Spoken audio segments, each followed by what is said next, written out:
Ready? Start. In presenting this report, my first duty would be to thank the Labour Commission for preparing this valuable document.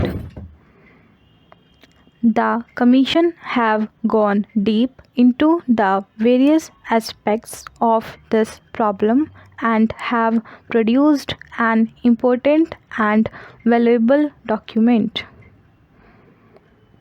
The Commission had to do a lot and they had to put in very hard work. I should like to convey my thanks and congratulations to the Chairman of the Commission, Shri Dhabar, and also to his other colleagues for this useful contribution. As the House is aware, the problem of the scheduled tribes has been constantly engaging the attention of the government since the Constitution was framed and adopted. Still, the government were not satisfied with the actual progress made. It was in that context that the government appointed two committees before the Labour Commission was appointed.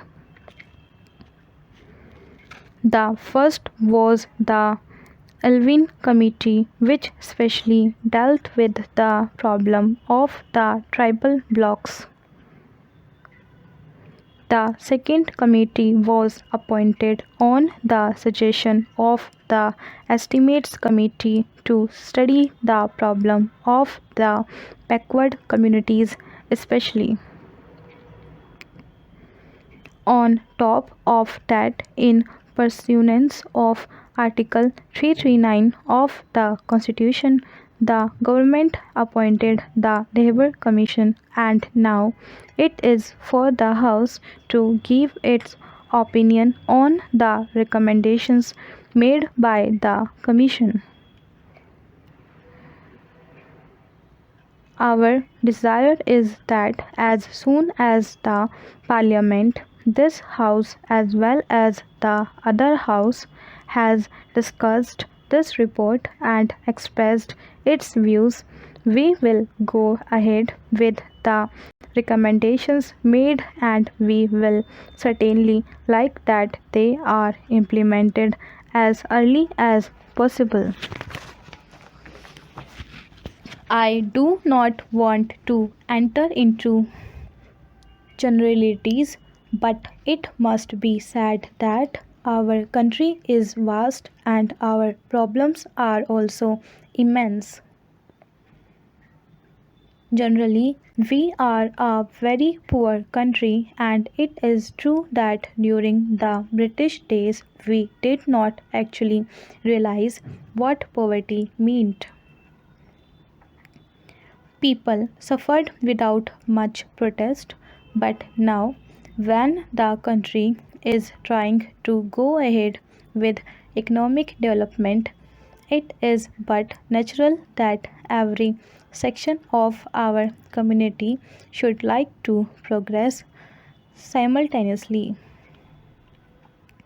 I think if we are frank, we should admit that there are certain weaker sections of our community in the country who have not made as much advance and progress as others have done. It has therefore become very important that we should lay special emphasis on the development of the scheduled castes and the scheduled tribes. It is necessary, therefore, that we should carefully consider the various recommendations made and see what we can do to achieve a certain target within a prescribed period. The scheduled tribes have been living in isolated places far off places not connected with roads. They do not have any amenities of life, neither medical aid nor even proper educational facilities. We have to bring them out of that situation, and we must try to integrate those people with other sections of our countrymen. It is far from my mind to suggest that we should impose anything on them, whether our customs or our culture, though the culture is more or less common throughout the country, but every community has its own conventions and customs. Therefore, when I say that there should be complete integration, I do not mean to suggest that there should be imposition of anything on the tribal communities as such. Still, it is essential that integration will only be possible if their standards are raised, if they are more or less brought to the same level where we or the other people are who are not so isolated. So we have to bring these people to that level, and we can do that not by implementing certain schemes only, but by bringing about a radical change in our outlook and approach. There may be different communities and different religions in our country, but India had its own unique tradition in the past, which we have to carry on and maintain even now.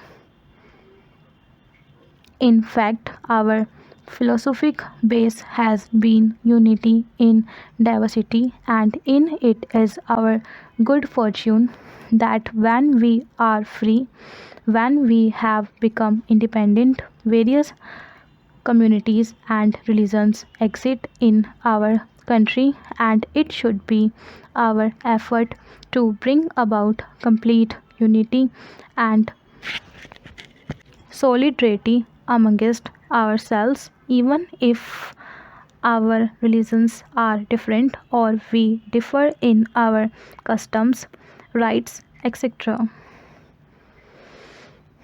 So I think that it is a challenge to all of us, and I have no doubt that we will be able to meet this challenge.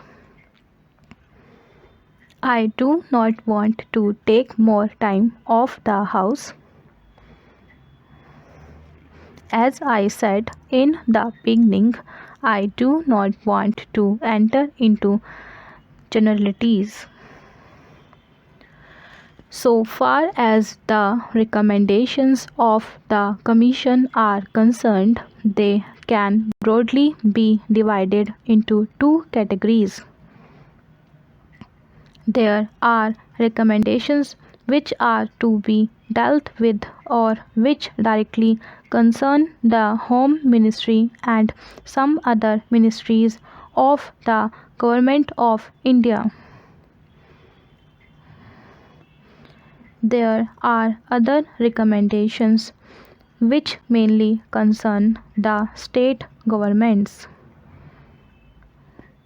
In fact, it is the state governments which have really to execute and implement the programs.